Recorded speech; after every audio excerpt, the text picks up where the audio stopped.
이 오후 찬양 예배 묵상하는 하나님의 말씀 시편 31편 12절에서 17절까지 말씀 봅니다. 시편 31편 12절에서 17절까지 한 구절씩 교독하고 17절은 함께한 목소리로 낭독합니다. 내가 잊어버린 바 됨이 죽은 자를 마음에 두지 아니함 같고 깨진 그릇과 같으니이다.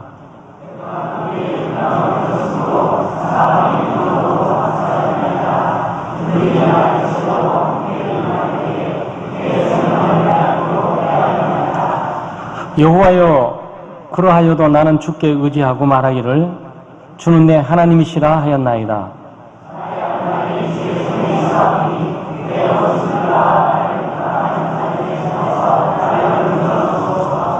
주의 얼굴을 주의 종에게 비추시고 주의 사랑하심으로 나를 구원하소서. 여호와여, 내가 주를 불러싸오니 나를 부끄럽게 하지 마시고 악인들을 부끄럽게 하사 소홀에서 잠잠하게 하소서. 아멘. 네, 두려움을 극복하기에 그랬는데 사실 두려움 없이 새해를 맞이하는 그 묵상되는 본문이라고 보면 되겠습니다. 이제 곧 새해를 우리가 맞이하게 되는데 미래는 불투명합니다. 미래는 아무도 알 수가 없습니다. 무슨 일이 일어나는지, 어떤 일을 당할지 어느 누구도 알지 못합니다. 미래를 알지 못하니까 두렵고 불안하게 되는 거죠. 현재의 실패와 패배들, 또 우리 현재의 무능한 능력의 한계들, 치열한 경쟁 속에서 세상이 요구하는 엄청난 표준적인 기준들, 이런 치열한 삶의 현장 가운데 미래를 헤쳐나가고 마주쳐 나가기에 우리의 마음이 녹록지가 않습니다. 그저 믿음으로 산다고 편안하고 능력적으로 살아갈 수만 없죠. 하루하루 살아가는 게 힘겹고 버겁고 짐스럽고 때때로 무능한 자신을 바라보면서 늘 불안하고 다가오는 미래가 보장되어 있지 않기 때문에 두려움이 있는 건 사실입니다. 아마 여러분도 지금 2018년도를 보내면서 2019년도를 맞이하는 이 시점에 의해서 그저 대망찬 한 해가 오는구나라고 벅찬 감격만은 갖고 있지 못하리라고 생각합니다. 우리는 은연중에 두려워하고 불안해합니다. 마음 편하고 기쁨이 있고 즐거움이 있고 좋은 소식이 있다가도 아무 걱정거리도 없고 아무 염려거리도 없는데 그저 막연하게 불안한 거예요. 그리고 걱정하고 두려워할 때가 많이 있습니다. 오늘 사실 그렇다면 오늘 시편 기자가 우리에게 좋은 처방전을 제시해 주고 있다고 볼 수가 있습니다. 그저 불안하기만 하고 두렵게 하는 새해를 맞이하면서 우리는 두려움을 극복할 뿐만 아니고 두려움 없이 새해를 담대하게 맞이할 수 있도록 오늘 주어지는 이 다윗의 시편을 우리가 묵상하면서 살아가야 되겠습니다. 다윗의 상황은 이렇습니다. 정확하게 이 상황이 어떤 상황인지 어떤 시기인지 규정하기가 어려워요. 구약의 모든 학자들, 특별히 시편의 전문가들조차도 이 본문의 시가 다윗이 어떤 상황 속에 놓여 있었던 상황인지를 끄집어내기가 어렵습니다. 다만 다윗은 쫓기고 있었고 또 적에 의해서 둘러싸여 있었고 또 사람들의 비방과 비난을 받고 있고 그리고 자기가 깨어지는 인생처럼 느껴진다. 쪽박이 깨지지 다 깨져버리면 그 인생은 끝났잖아요. 깨지기 전에 뭔가 보호하고 관리하고 깨지지 않도록 노력하는 것이지 애타게 보존하려고 했던 다 산산조각나 부셔져 버리면 더 이상 방법이 없지 않습니까? 그런데 다윗이 그런 상황들을 우리에게 말하고 있는 거예요. 12절 말씀에 내가 잊어버린 바 됨이 죽은 자를 마음에 두지 아니함 같고 깨진 그릇과 같으니이다 그랬습니다. 그러니까 사람이 죽은 자는 기억하지 않잖아요. 그렇죠? 기억하시는 분은 계십니까? 뭐 우리 부모님이나 형제들이나 이런 분이 가끔 이 생각나지 자기와 관련 없는 사람이 죽은 그 사실을 늘 생각할 사람 아무도 없어요. 그러니까 다 잊혀지는 거죠. 다윗은 결코 잊혀질 수 없는 인물입니다. 이스라엘 역사 가운데서 골리앗을 처음 무찌르면서 영웅적인 인물로 부각됐던 사람이에요. 전국적인 인지도를 갖고 살아갔던 사람입니다. 그런데 자기는 사람들이 기억하지 않는다. 왜? 다윗은 죽었다라고 사람들이 생각을 하고 있다. 죽은 자는 기억함이 없는데 자기는 깨진 질그릇과 같다. 그러면서 13절 말씀에 내가 무리의 비방을 들었으므로 사방이 두려움으로 감쌌다. 자기는 사방의 두려움으로 가득 차 있다. 그럼 그들이 나를 치려고 함께 운운할 때 내 생명을 빼앗기를 꾀하였나이다. 그러니까 누군가가 생명을 저격하려고 아주 깊숙이 추적을 하고 있는 거예요. 아마 미투 운동의 당사자들이 몸을 한번 당하고 난 이후에 움찔움찔 그 두려움과 공포 가운데 느끼고 있다 그래요. 남성들을 만나기만 하면 두렵다 그래요. 남성들이 있는 곳에 가기가 두렵다 그래요. 몸을 범하는 일도 좀 두려운데 생명을 노리면서 늘 생명을 치려고 하는 사람들로 둘러싸여 있을 때 그 두려움이 얼마나 크겠냐 말이죠. 우리가 먹고 마시고 입고 하는 모든 일들이 우리의 생명과 함께 결부되어 있는 것 아니겠어요? 그러기에 잘못되면 어떡하지? 내 인생은 어떡하지? 내 가족들은 어떡하지? 내 자녀들은 어떡하지? 라는 두려움이 우리를 엄수하게 된단 말이죠. 우리는 다윗과 함께 동일한 정황과 상황 속에 있는 것 아닙니다. 그렇지만 우리는 여전히 다른 강도, 다른 색깔의 두려움과 불안을 껴안고 우리는 새해를 맞이해가고 있는 거예요. 다윗은 지금 무서운 생각, 무서운 위협, 무서운 기억, 그리고 무엇보다도 무서운 예감을 끌어안고 지금 현실을 감당하고 있습니다. 이런 현실을 다윗이 놀랍게도 잘 극복하고 있어요. 어떻게 극복합니까? 하나님을 의지하면서 극복하고 있어요. 14절 말씀에 여호와여 그러하여도 나는 주께 의지하고 말하기를 주는 내 하나님이시라 하였나이다 그랬어요. 우리가 이 믿음의 자세로 우리가 새해를 두려움을 극복하고 마주쳐 가야 됩니다. 여호와여 그러하여도 죽음의 위협이 나를 가득 차 있고 사람들이 모여서 나의 생명을 죽이기 위해서 음모를 끼고 있고 그리고 사람들은 나를 전혀 기억하지 않고 죽은 자처럼 대하고 사람들은 나를 비방하고 공격하는 정황 가운데 그러할지라도 그것이 없어지지 않을지라도 여전히 내 앞에 놓여 있을지라도 나는 하나님의 살아계심과 하나님이 나와 함께 하심을 믿고 나는 의지합니다. 하나님은 나의 의지자이십니다. 라고 고백하는 거예요. 네, 이 믿음으로 다윗은 자기를 둘러싸고 있는 죽음과 생명의 위협을 극복해 나가고 있습니다. 언젠가 신문에서 이런 기사를 읽은 적이 있어요. 문장 그대로를 보여드리면 해외 여행자들 중 현금 선호도가 가장 높은 사람들이 한국인이라서 외국의 소매치기나 불량배들은 한국인 관광객을 많이 노리는 반면에 다른 외국인들은 카드나 여행자 수표를 이용하여 안전한 여행을 즐긴다 그랬어요. 돈 많이 가지고 다니면 안 돼요. 이거 위험해. 벤츠 좋은 거 타고 우리 교회에 세워두면 예배 못 드립니다. 누가 기스낼까봐 두려워서. 그래서 약간 기스낸 차에 싸구려 차 타고 들어오면 좀 편안해요. 부딪히거나 깨지거나 관계없습니다.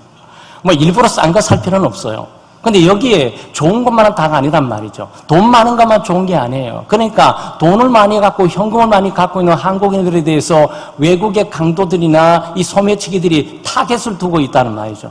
그래서 외국인들은 여행자 수평이라든지 이런 걸 갖고 다니니까 어려움이 없이 아예 타겟으로 삼지도 않아요. 털어봐야 돈 나올 게 없으니까. 그런데 여기 있는 소매치기를 당하는 한국인들의 정황 입장에서는 얼마나 불안하고 두렵냔 말이죠. 오죽하면 김재태 선교사님이 몇 해 전에 프랑스에서 오면서 세네갈에서 오면서 프랑스에 들려서 오는데 프랑스에서 가방 다 잊어버렸대. 선교사가 파리에서 문명과 문화의 중심지인 파리에서 그냥 선교사가 세네갈에서 프랑스에 들렸다가 한국에 오는데 자기 가방 통째로 다 없어져 버렸다는 거예요. 여러분 우리가 갖고 있는 돈도 귀한 거 아니겠어요? 우리가 가진 물건들 다 귀합니다. 그 잃어버리게 될까 염려하고 걱정하게 되죠. 또 귀한 것일수록 자기가 차고 있다 보면 너무 신경이 많이 가요. 잃어버리질까 봐. 괜히 가만히 있으면 아무 일 없을 일을 자꾸 주머니 이렇게 하다가 소매치기 볼 때 저 친구 뭐가 있는가 보다라고 힌트만 주게 되는 거죠. 근데 우리 의식은 할 수 없습니다. 중요하지 않는 것 갖고 있으면 그렇게 중요하지 않게 행동하지만 중요한 걸 갖고 있으면 저부터라도 특별히 저는 해외여행 할 때 여권을 많이 챙겨요. 여권과 비자는 이건 돈보다 더 중요한 거니까. 그러니까 여권을 몇 번이나 이 속에 중간중간마다 이렇게 턱 뒤져봐요. 그래서 주변에 사람들하고 한번 툭 치고 지나가면서 제가 또 다시 한번 탁 봐요. 그래서 있구나. 안전하게 이렇게 생각들이죠. 여러분, 우리의 물질이나 중요하게 여기는 것도 그처럼 소중한데 우리의 생명은 얼마나 소중하냔 말이에요. 돈은 잃어버리면 다시 벌면 되지요. 잃어버린 물건은 다시 한번 찾으면 되지요. 생명을 잃어버리면 찾을 길이 없습니다. 그 생명은 얼마나 고귀하냔 말이죠. 그래서 최근에도 여러분 느낀 것처럼 우리 아이들이 생태처럼 강릉에 가가지고 아이들이 일산화탄소에 중독돼서 죽었어요. 아이를 키우는 부모 입장이나 저는 아이를 다 키웠다 그래서 생각하니까 가슴이 아파서 잠이 안 오더라고. 제 자신이. 목사라서 해줄 것은 없고 그냥 기도하게 되죠. 하나님 어머니를 위로하고 격려해달라고. 아마 아버지보다도 어머니들이 울부짖고 거기서 기절했을 가능성이 많아요. 그렇지 않겠습니까? 그 생명을 잃어버리면 찾을 방법이 없잖아요. 돈은 은행에 맡기시면 돼요. 돈은 은행에 꼭 맡기세요. 안전하잖아요. 그래서 은행에 맡기시면 은행에서 카드 하나 주면 카드 갖고 긁고 하면 되잖아요. 물건들 중요한 거 집에 맡기든지 보관소에 있든지 심지어 이마트라든지 홈플러스 가도 거기에 중요한 물건 딱 있는 장소 몇 군데 있더라고요. 그거 다 맡기는 거죠. 여러분의 생명은 어디다 맡겨야 됩니까? 우리의 생명을 어떤 은행에 맡겨야 되는 겁니까? 우리의 생명은 하나님께 맡겨야 돼요. 다윗이 그것을 보는 거예요. 다윗은 자기를 둘러싸인 생명을 위협을 느끼는 수많은 그런 두려움과 공포 가운데서도 이 생명을 지키고 보존하고 유지하시는 분은 하나님이신 줄 알았어요. 그래서 하나님을 의지하고 하나님을 신뢰하면서 자기의 미래와 생명을 지금 맡기고 있는 겁니다. 아마 여러분 비행기 타는 거 두려운 문제 얘기 좀 가끔 했죠? 저는 비행기 타는 걸 크게 안 좋아해요. 근데 저보다 안 좋아하는 분이 계셨더라고요. 그 유명한 김승욱 목사님. 비행기 타는 거 몇 번 선교 가야 된다고 얘기하는데 두려워서 목사님 저는 비행기가 너무 무서워요. 그래서 아니 목사가 비행기 타는 건 무서우면 도대체 누가 선교합니까? 그래서 마지막에 기필코 꼭정교회에 갔다 왔어요. 그 설득하고 또 설득해서 했어요. 그 둘째 아이 낳는데 말이죠. 한 명 안 된다. 2명째 낳아야 된다. 목사님 우리 형편은 2번째 낳아야 됩니다. 아이는 2명, 3명 있어야 되는데. 그래서 우리 또 아이 또 1명 데리고 대구 내려갔어요. 지금 생각하니까 너무 잘했대요. 그 목사님 말 듣기를 너무 잘했다고. 아니 내 말 듣는 게 아니라 그거 하나님께서 주신 거니까 그거 뻔한 거 아니겠어요? 여러분 비행기 탈 때 가장 큰 두려움이 제가 언제라 그랬죠? 이륙할 때예요. 여러분은 언젠지는 몰라요. 이륙하게 될 때, 이륙할 때까지는 괜찮아요. 왜? 언제든지 뛰어내릴 수 있다고 생각이 드는 거예요. 사실 비행기에 뛰어내릴 공간도 없고 뛰어내릴 수도 없어요. 그런 불구하고 땅에 붙어 있으니까. 일단 땅에 붙어 있으니까 안전한 느낌이 좀 들어요. 서서히 기장이 얘기하면서 이륙합니다. 그러면서 얘기 들리면서 쫙 앞에 서서 이제 푹 날개 가지고 세게 돌기 시작할 때 서서히 긴장감이 좀 들어요. 이거 뜰까? 이거 뜰까? 뜨고 난 다음에 이 엄청난 짐들, 한 사람 20kg짜리가 지금 100몇 명이 지금 가고 탔을 텐데 그 짐들이 쏠리면 안 되는데 왼쪽, 오른쪽 쏠리면 어떻게 되는 거지? 까딱하면 터지는 그 순간이 지금 이때가 아닐까?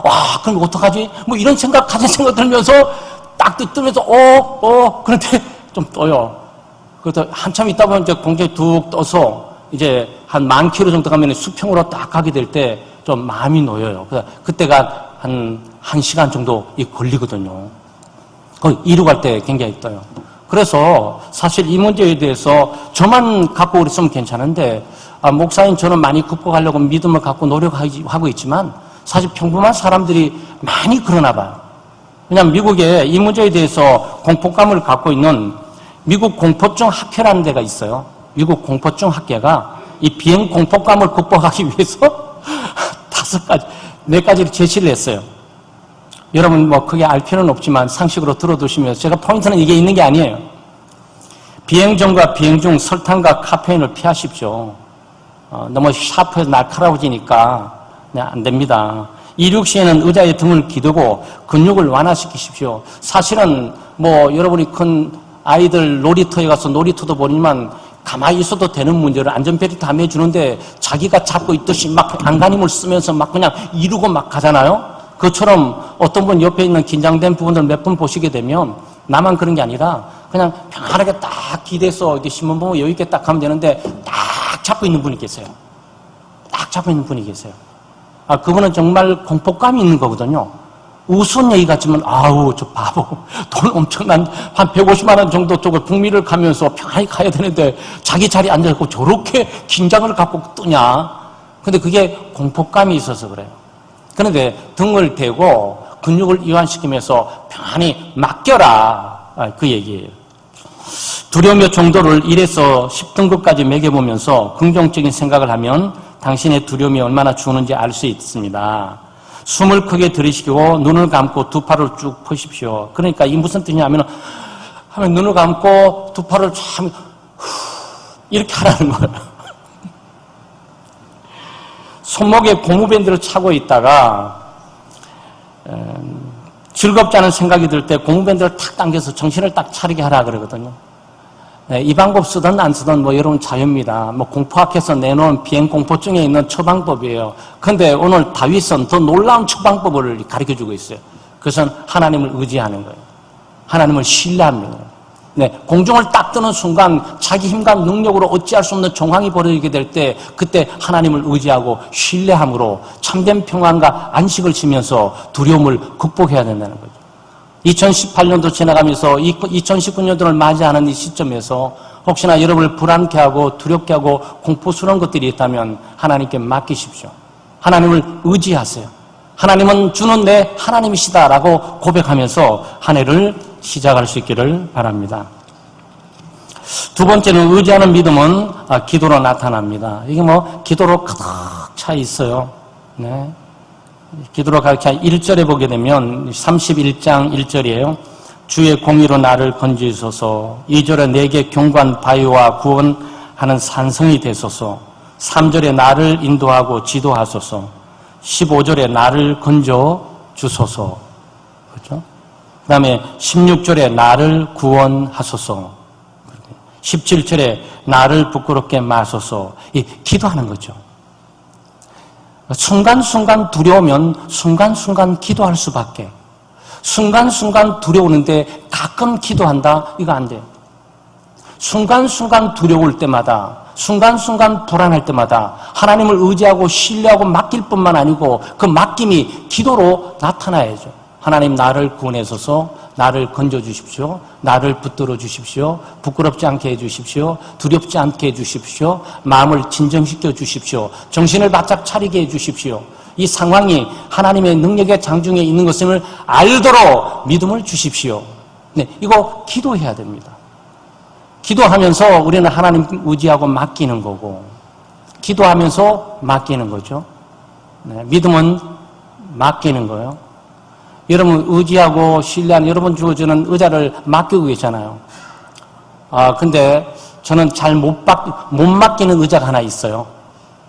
지금 우리 비전실에 가게 되면 제가 여러분 오전 1부 예배 때, 2부 예배 때 쭉 들어오잖아요.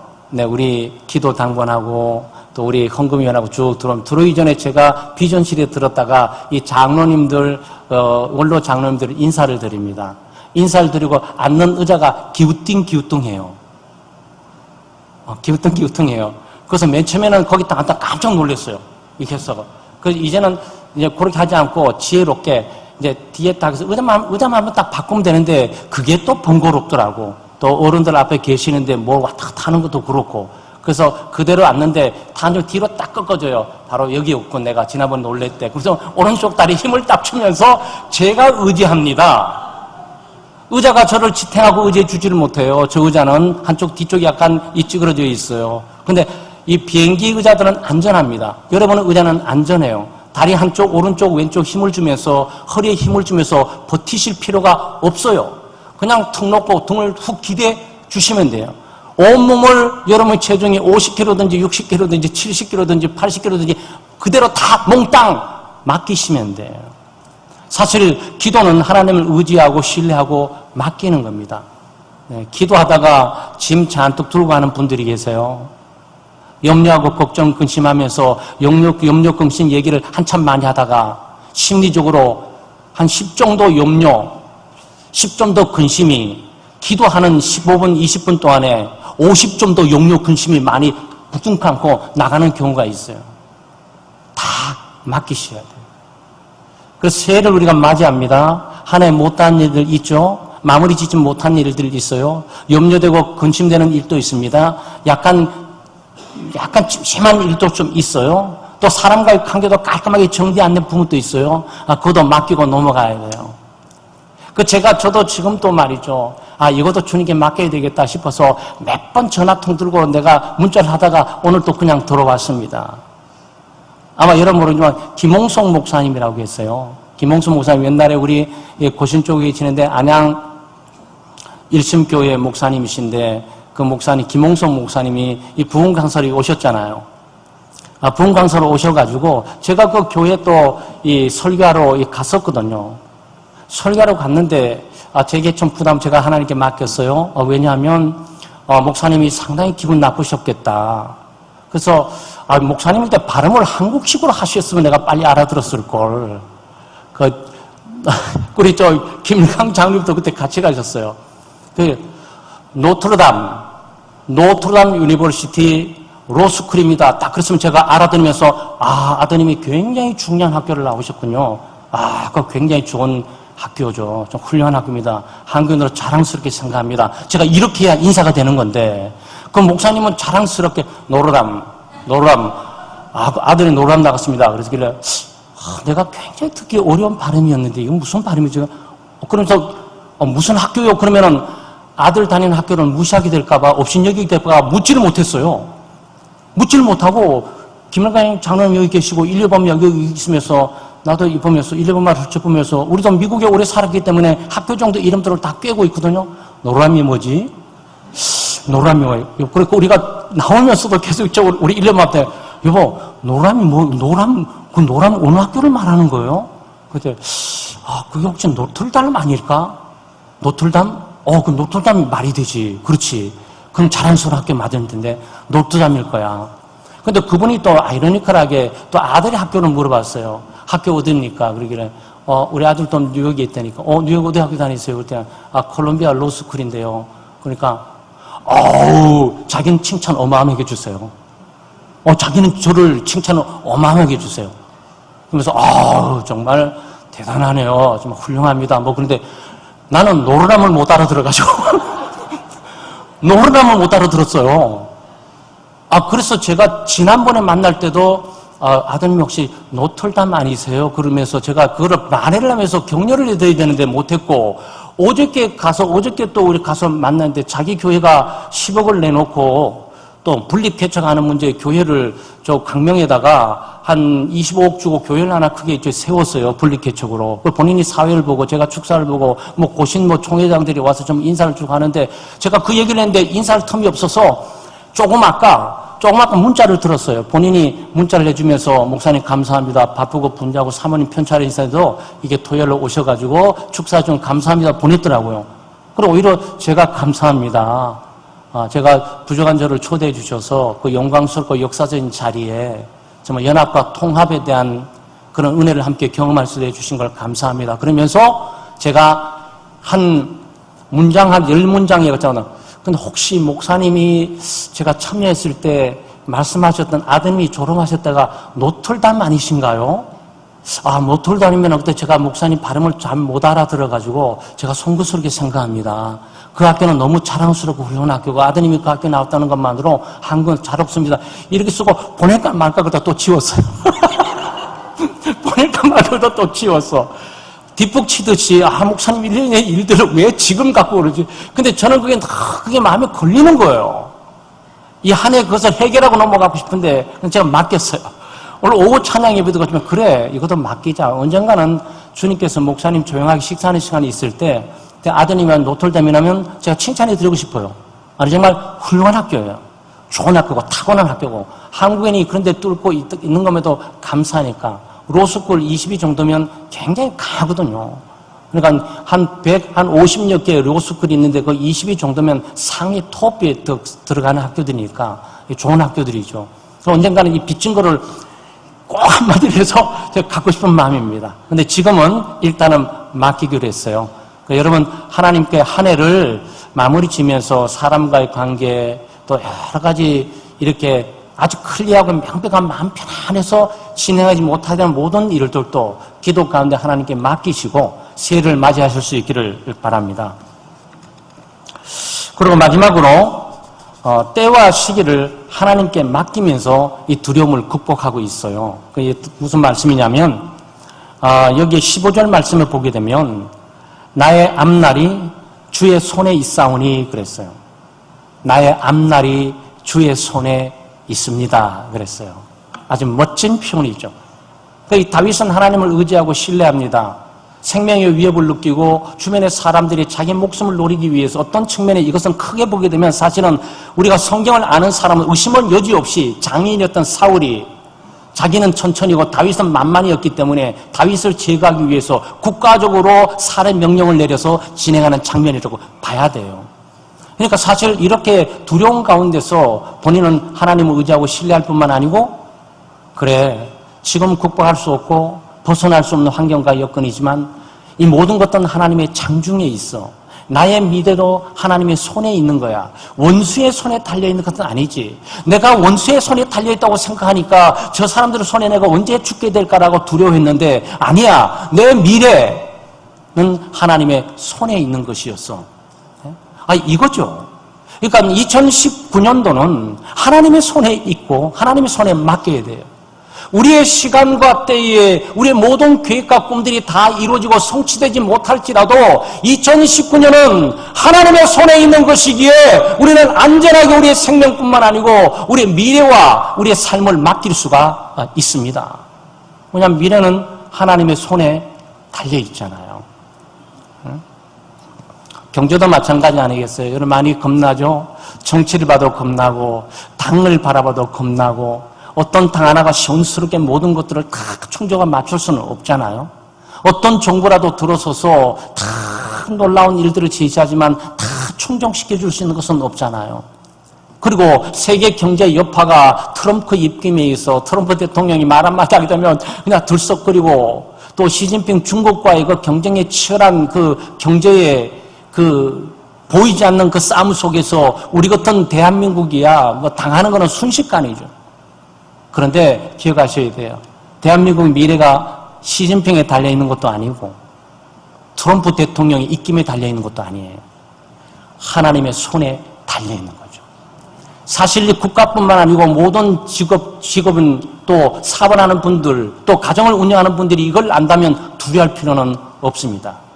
우리가 우리 힘보다 더 능가하는 우리가 다룰 수 없고 우리가 항변할 수 없고 우리의 세력과 능력으로 막을 수 없는 어떤 큰 물길 가운데 있기에 그 세력을 우리가 두려워하고 있는 거죠. 그런데 미래는 하나님의 손에 있는 거예요. 하나님의 시간과 때에 하나님이 다스리며 하나님이 살기도 하고 죽기도 하고 일으키기도 하고 앉히기도 하고 눕히기도 하고 뛰기도 하고 하나님께서 하신단 말이죠. 다윗은 미래를 하나님께 맡겼어요. 하나님의 장중에 맡긴 겁니다. 막연하게 맡긴 것이 아니에요. 자기의 원수의 손에 맡긴 것 아닙니다. 운명에 맡긴 것도 아니에요. 요행에 맡긴 것도 아닙니다. 어떻게 하다 보면 내년에 좋아지겠지라는 막연한 소망에 맡긴 것도 아니에요.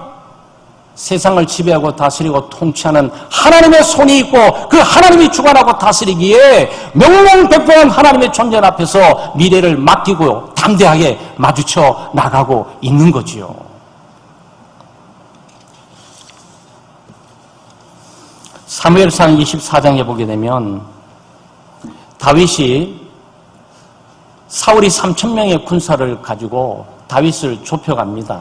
다윗은 도망가다 계곡으로 가면서 마지막 숨은 것이 엔게디 동굴이에요. 엔게디 동굴 속에 딱 깊숙이 숨었는데 마침 그때 사울이 3,000명을 일구고 이제 마지막 포위망에서 이제 다 잡았다는 순간 뒤가 마려가지고 동굴로 들어온 겁니다. 동굴에 들어와가지고 자기 생리적인 문제를 해결하는 거예요. 그러니까 다윗의 그 주변의 군사들이 때가 왔다고. 지금 하나님께서 당신 손에 원수를 붙이면 바로 하나님이 당신 마음대로 처단하라고 하나님께서 말하지 않았냐. 바로 이때가 그때다 그 말합니다. 근데 다윗이 자기 시간과 때에 자기 손에 피를 묻힘으로 이 정권을 찬탈하지 않고 쿠데타를 일으킴으로 찬탈하지 않고 그냥 자기의 억울함을 벗기 위해서 사울의 옷자락 하나만 살짝 자릅니다. 네, 그것도 마음에 굉장히 아파하면서 자릅니다. 그리고 사울이 밖에 나가요. 그 다윗이 나가는데 내 주여 나를 보소서 그러면서 누가 당신에게 내가 당신을 죽인다고 말을 한 말을 듣습니까? 그게 사실이라면 오늘 동굴에서 당신은 내 손에 죽었습니다. 내가 아닐지라도 나의 모든 군사들이 이 기회야말로 하나님께서 당신에게 주시는 놀라운 기회가 아니냐라고 하나님의 이름을 듣고 내게 말을 했는데 내가 말렸습니다. 이렇게 말을 하거든요. 24장 4절에 특별히 그 말들이 실려져 있어요. 그러니까 당장 쳐야 되잖아요. 얼마나 좋은 기회예요. 사울이 자기를 죽이려고 그러죠. 지금도 죽이려고 하고 있는 거죠. 3,000명의 군사를 가지고 위협하면서 끌고 와서 계곡까지 몰아넣었죠. 여기서 죽으면 다 몰살당하는 거, 꿈과 소망도 다 잊어버려지는 거죠. 생명도 다 없어져 버리는 거죠. 그래서 자기 생명을 살 수 있는 유일한 방안이 들어와 있고 주어진 이 기회에 사울을 찌름으로써 자기가 살고 기회를 얻어야 되지 않냐고요. 다윗은 어떻게 합니까? 이게 하나님께 맡기는 거죠. 하나님께 맡겨요. 이 모든 게 하나님의 손에 있다고. 내가 주님의 기름 부음을 받은 자를 죽이지 않아도 주님께서 해결하실 거라고. 그래서 사울이 사실은 다윗의 손에 죽었으면 영웅이 됐을 거예요. 사울이. 근데 사울은 하나님께서 그렇게 죽게도 안 했어. 다윗 같은 용장의 손에 죽게도 하지 않았어요. 그냥 전쟁터에서 도망가다 오늘 갔는데 갑자기 나는 화살에 맞아 죽었어요. 누군지도 몰라. 죽음도 아무나 영광스럽게 죽는 게 아니에요. 하나님께서 다 죽음 문제도 주관하고 다스리는 거죠. 그러니까 다윗이 그때 안 죽이기를 잘했어. 그렇게 사람들 앞에서 만약 다윗 같은 군사의 용장에 의해서 죽었다면 영광스럽긴 하지. 그 다음에 죽는데 비겁하게 뒤에서 찔러 죽였다. 그러므로 사울의 이름이 빛나게 만들 필요까지는 없죠. 하나님은 그런 정도의 죽음 가치 있는 존재도 아니다라고 사울을 본 거죠. 말씀에 불순종하고 믿음으로 살지 않으니까. 그러니까 전쟁터에서 막 싸먹 정신없이 전쟁에 패해가지고 도망가고 있는 중에 어디서 하나 화살 하나 나오는데 찍어서 죽었어요. 그러니까 지금 그렇게 죽기는 또 너무 고통스럽고 아프니까 어떤 쫄병 하나 갖다가 나를 찔러서 좀 죽여서 내 생명을 끝내달라고 너무 힘들고 괴롭다고. 그게 다윗이었으면 얼마나 좋았을까. 사람이 죽는 것도 누가 죽여주느냐가 얼마나 중요한 의미를 갖습니까? 그런데 이걸 볼 때 미래는 하나님의 손에 있는 거죠. 네, 우리의 계획대로, 우리의 뜻대로, 우리의 능력대로, 우리의 재능대로, 우리의 지혜로 우리의 미래를 만들어갈 수 있는 것이 아니에요. 우리의 미래는 하나님의 장중에 있습니다. 두려워하실 필요도 없고 염려할 필요도 없고 걱정할 필요도 없어요. 모든 것은 하나님의 장중에 있는 것이고 하나님이 주관하고 다스리는 거기 때문에 하나님을 의지하고 신뢰할 뿐만 아니고 기도 가운데 그 문제를 맡기고 하나님의 시간과 때를 믿음으로 기다리는 거죠. 새해는 기회의 한 해에 틀림없습니다. 그런데 그 기회는 하나님을 통해서 오도록 돼요. 내가 기회를 만들어가는 것도 없잖아요. 있겠지만 하나님께서 나에게 기회를 주셔야죠. 기회로 인도해 주셔야죠. 투자의 기회를 주셔야 되고 돈 버는 기회를 주셔야 되고 집을 살 수 있는 기회를 주셔야 되고 사업을 일으키는 기회를 주셔야 되고 하나님이 주셔야죠. 하나님의 기회, 하나님의 시간과 때에 있단 말이죠. 다윗은 그렇게 자기 인생의 두려운 환경과 여건들을 극복해 가고 있어요. 그러하여도 하나님이여 그러하여도 나는 하나님을 의지하고 신뢰합니다.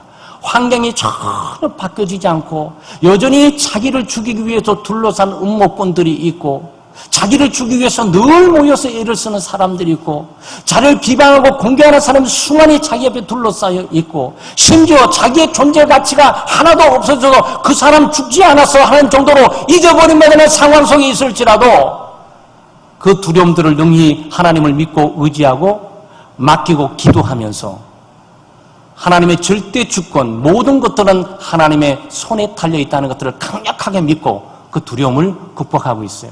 사랑하는 여러분, 2019년도가 우리 개인적으로, 가정적으로 어떤 미래를 가져다 줄지는 모릅니다. 무슨 일을 당할지는 몰라죠. 그렇지만 두려워하지 마십시오. 불안해하지 마세요.